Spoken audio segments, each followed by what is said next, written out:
Okay, I'm going to be answering a question here. I don't want to put too many attach. This is on the LinkedIn question. I don't want to attach names to it because I'll probably reuse this video again in like 2 weeks, right? I mean, this happens a lot. So I do a lot of these videos and I respond to things and I use the link like regularly because the questions can come up often. But this one might be too specific to actually happen a lot. But actually, I'll fit this into one of my books right now. Actually, a couple of my books because it does kind of fit into sorry, to my books on different cultures. Um, and so the question here was about whether or not if a person sorry, if a person remarry if their spouse or partner, probably more in a married spouse situation. Because it's a little bit more of a kind of an actual engagement, right? A legal thing with families. If the spouse dies, um, what is the bereavement period? And should the spouse should the widow, okay, the surviving person of the couple, remarry?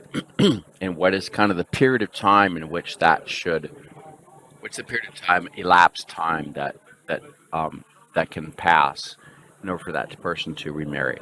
This is a loaded question. Okay, I'm going to say this is a very loaded question, and the reason why is because it depends on a lot of factors. It depends on what culture, national culture you're coming from. Okay, yeah, national cultures, ethnic, language, culture, country, dialect, region, okay, tribe, religious factors. Um, this is a loaded question um, that I could spend half a day here doing the answers to. I mean, and answer the question depending on every single subculture, right? I'm a sociolinguist, so this is what I study, right? This is what I spent years studying and analyzing, and now I'm doing some video books on the topic of like different topics within. So this is like I'm going to put this video in all my different video books that I'm doing. Work with the Americans, working with the Germans, working with the French, and I'm going to be working with the Chinese and working with the Caribbeans and working with the Africans. Yeah, Africans in 54 countries, right? That's kind of complicated to make a generalization about. Um, but when you're trying to make an overall stereotypical book on stereotypes, there are some general things. And this kind of question is so specific to so many different subcultures. It's really hard to answer this thing for any specific. I mean, it's a generic thing, but I'm going to cover it as a generic thing. I'm going to cover it as a generic thing. I'm going to apply to all these different books, right? Because I'm just going to put this in there and saying it all depends, right? It all depends. It all depends. So I'm going to give a few factors that it all depends on.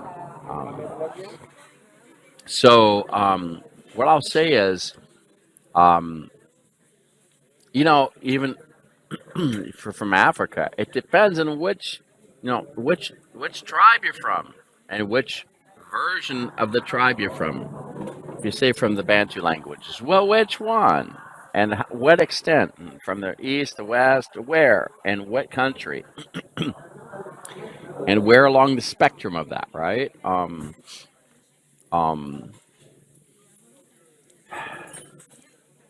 it just all depends, right? And then which religion, which overall arching religious orientation is it, right? Because this is going to completely change everything. So I'll, and I'm, and I could, like a Caribbean, is it Seventh Day Adventist, or not, or is it Roman Catholic, or is it charismatic, Pentecostic? What flavor, right? Um, if you're in now Europe, okay, let me just take a couple things. Is it Roman Catholic? Is it Lutheran? Is it evangelical free? is I'm talking about this is just Christendom, right? So, is it Anglican and which flavor of Anglican? Okay, because there are three flavors of Anglican. What? Go read my book on that one. Okay, because I got a book that explains the three different flavors of Anglicanism compared to the rest of mainline Protestant mainline denominations. Um, yeah, I did books on that too. Um, it really all depends. So I got a little background noise. I'm in a restaurant right here, so I'm having lunch at a restaurant. And they're answering LinkedIn questions. Um, this this is so interesting. Okay, I've got to say this is so interesting. I love these kinds of questions because they're so deep. You cannot answer this in a poll. Okay, you just can't do it.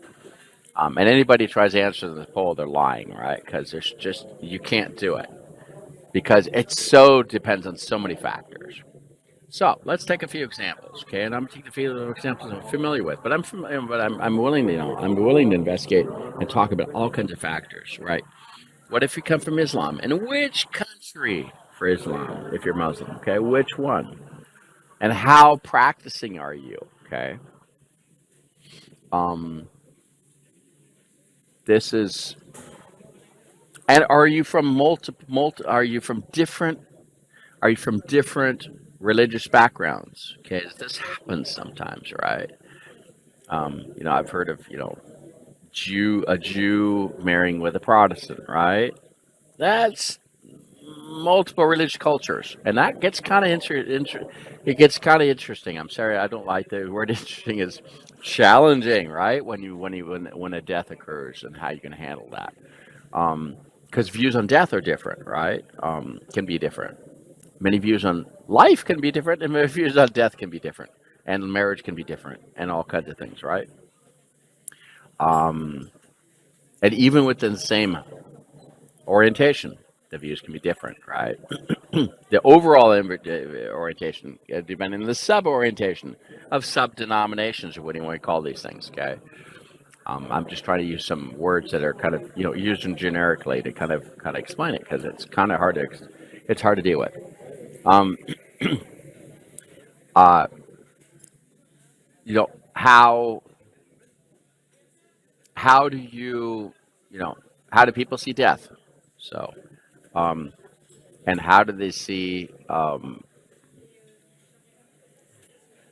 So I don't want to go and start explaining all the Quran and the Mormon Bible and all things. I mean, we could go on for a long time, and I'm not really familiar enough about every single one, the details of every single one.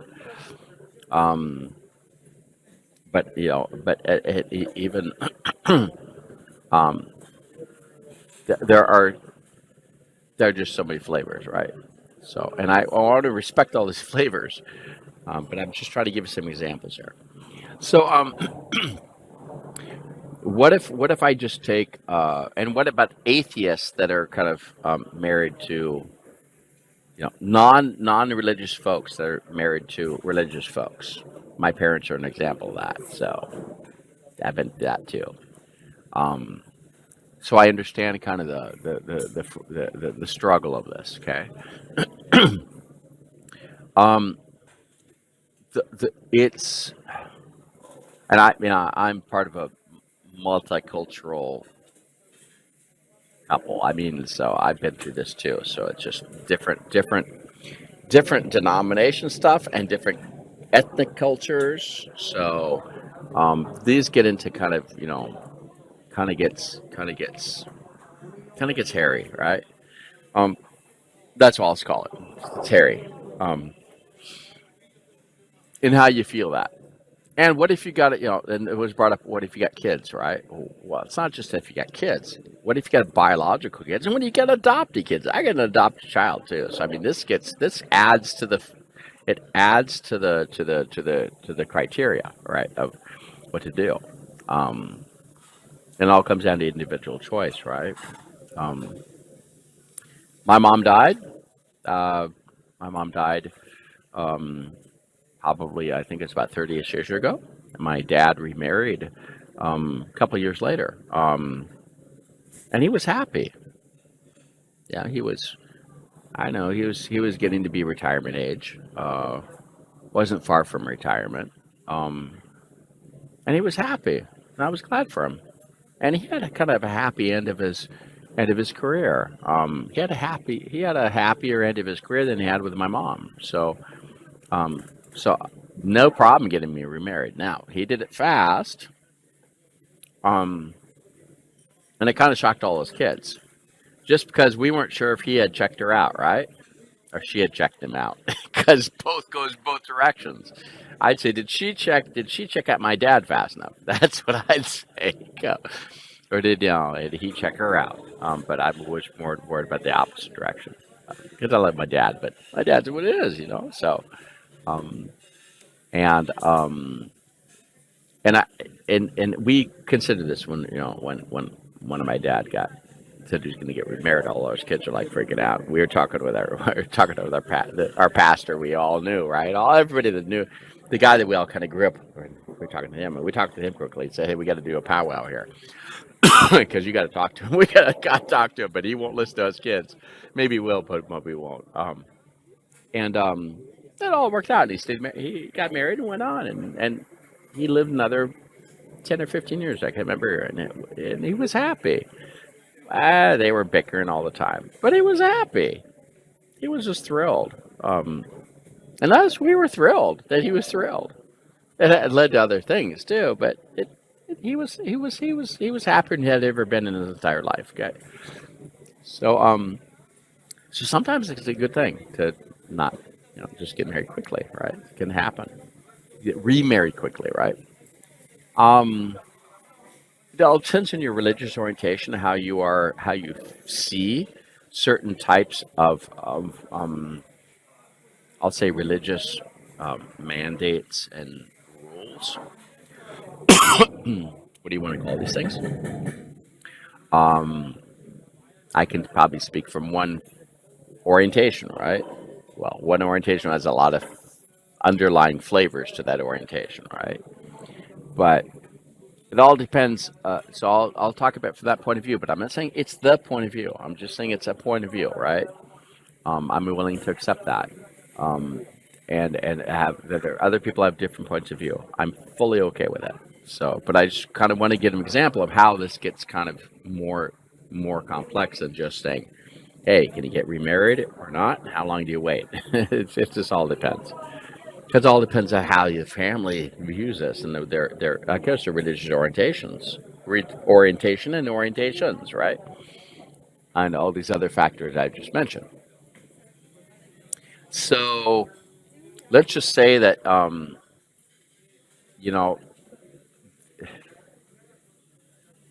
we'll take a Protestant kind of evangelical kind of perspective. This is one, because I can talk of the Anglican, I can talk of the Roman Catholic, I can talk of a few different points of view, right? I'll just take one of them just to try to dissect this. Um, and I got a lot of Muslim friends, so I mean, um, it's um, it all depends. So so what happens is, how do you view? Let's say if you're a Protestant, a Christian Protestant, and this is a whole there's a whole flavor, a whole line of flavors there too, right? So how do you view the Bible verses that you said you could only be married to one wife, right? So an elder or a deacon can only be married to one wife. This is a landmine. This is a bomb, an A bomb, right? Because you can interpret that different ways. You can totally interpret that different ways. Yeah, I know I can. I did a Bible degree, so I mean, in one of the best schools in the United States about this. So I mean, we you can sit there and argue how many angels can argue on a how many angels can you put on a head of a nail, right? So or a pin. I mean, these kind of things you argue about, right? So, but the thing is, does that mean that you can only be married to one wife at one time in life, or is you can only be married to one wife for all your life? Or does how that fit into if you believe that you're elected or not, or or that you have free will or not? And it depends if it's all about Calvinism or others, and so if you've had the 5 views of Calvinism or not, or if you're a full Calvinist or a partial Calvinist. I'm just walking through the different flavors of this, right? And do you believe that you have free will or not, and to what extent? And if the person dies, that means they can't get married again because you can only be married to one person, right? Because you were predestined for that person. It depends, right? What you believe. It depends on your religious kind of view of this, right? So the answer is, you know, if you're if this is the specific criteria, and you break it down, then this will be the answer, because that's what you're going to usually follow. And usually, in a lot of religious kind of circles, you're going to follow what you're kind of supposed to follow, right? Because that's what you're supposed to believe. And if you don't believe that anymore, you're going to kind of switch and go follow another one that's a different flavor, right? Unless there is anybody around that kind of follows that flavor, then you're kind of stuck in the flavor you're in, right? So it all depends on where you fit in the whole overall thing. So this is really, really, really. I mean, it's fun to kind of dissect, and I don't want to go into all the details because we'll go like you won't finish the video, right? You won't watch the video to the end, and I I could go on for a rabbit because this is just so complex, right? But so just you have to look at how you see future, how you see destiny, how you see future, how do you see the current day. And I've done a bunch of chapters on each of these books about working with different people, and I've explained how different people are and how they see the future and how they see their destiny and how they control their life or not, and is life controlled or is not, is their time controlled or not, do they have all these things come into play. And you add the religious thing on top of it, and you add some other cultural things on top of it, and you add the family situation on top of it. You know, it's in French we call it open bar. You can just make a choice and just say, hey, you can take whatever drinks on there and drink it, right? Because it just depends. So there is no single answer. There's no single magical answer. And every person has to figure out with their family, right? So, and their family and how their family feels that they're conservative or not, or they're less conservative, or they want to follow the rules, not follow what rules, or if the rules are really ambiguous or they're really rules, and how many people really want to follow those rules, and if there's hearsay about the rules, and if it depends on all the people. So we got to follow the rules, but then all the people are dead that have like believed in that for a long time. They've been gone for a long time. You don't know how you actually why you're following the rules, right? Depends on if following the rules is more important. If you're kind of a process-oriented person, or if you're a results-oriented person. If you're a process-oriented person, you're going to follow all the rules, right? To do that. But if you're a results-oriented person, well, it depends if you're feeling like you're in love or not. Then we're going to fall into, well, is this a love marriage or is this an arranged marriage? Now, usually arranged marriage probably won't go that fast, right? Because it's arranged. So usually there's some due diligence in all this, right? They kind of check out the other family. So that gives more time to do things. Whereas here we're talking about something, how fast it can be, not how slow it can be, right? So this is a great topic. And again, we can go on for hours, but there is no single hard and fast rule of this in any religion. Well, there might be. And then it depends on how you perceive afterlife, right? Afterlife. Do you believe that you're still kind of affiliated with the person after you both die? Or not? Because there are different flavors of that too. So this is a very complex thing. And I'm saying this honestly. It really is. And how do you feel associated or affiliated, even if you're not together anymore while you're living, right? This is complex stuff. So I'm not going to answer the question in the sense that there's no magic wand for this. But there are a lot of answers, and all those answers, depending on how you answer, are going to get you into like stepping on a cow pie in the middle of a green pasture with lots of cow pies, because you can step on them, and those are called landmines, and you end up with poop on your foot, on your shoe, all over the place. And you can't go in the car because you got to take your shoes off because you stepped on a big cow pie full of shit, right? So, oh poop. I'm sorry. Got to kind of make it.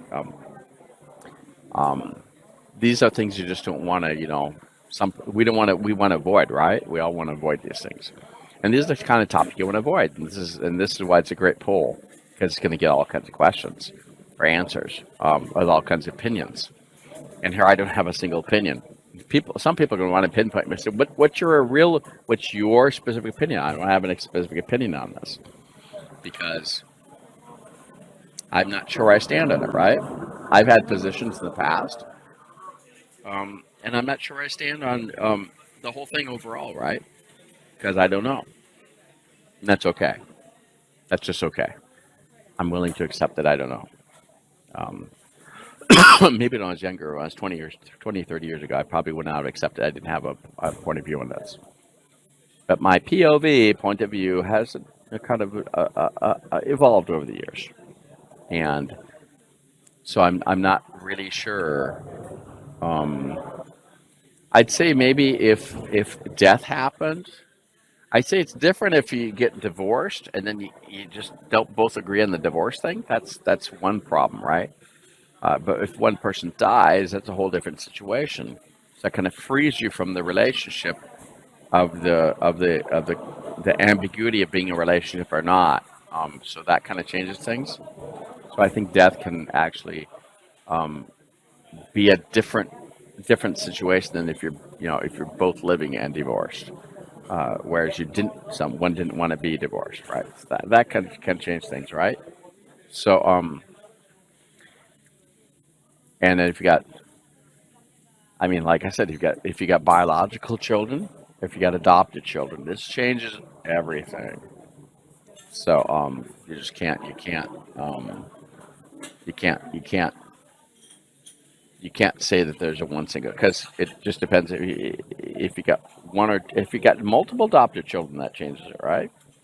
So and depends how many biological children you got too, um, and how they see it, right, and how you see it. So, and it depends on how many children does the other person have or not, and what ages, right? All this comes into play. This is like, because really when you marry someone, you're not marrying a person, you're marrying a family, right? Well, usually you're marrying a family or an extended family. And so this gets kind of, you're never marrying a single person. You're just not. That's a lie. Unless the person like that has lost their parents and they're an orphan, have no attachments to anybody else, and have no brothers and sisters, no siblings, no nothing. Um, that's kind of unique, right? That's kind of an exceptional outlier case, right? But most people have, relationships with their families, with extended families, with children, with stepchildren, with all kinds of things. So all this is going to just depend on the chemistry of the situation, what chemicals you thrown into the melting pot of what you're going to do with this thing. Kind of think of this like the magic potion, right? That asterisk, the guy in Asterix is making, right? So it's gonna like the magic potion, the green thing, right, or the yellow. So okay, so my answer is I don't know, but I've explained why I don't know, and I explained that I used to think I knew, but then I've kind of readjusted my views. But I can give you different points of view, but what I think you should do according to certain orientations. But that's not my goal here. Is not to tell you that there's a single thing, right? Kind of all depends. So that's it. That's my answer. Hope you at least like that I try to answer, right? Okay, thanks.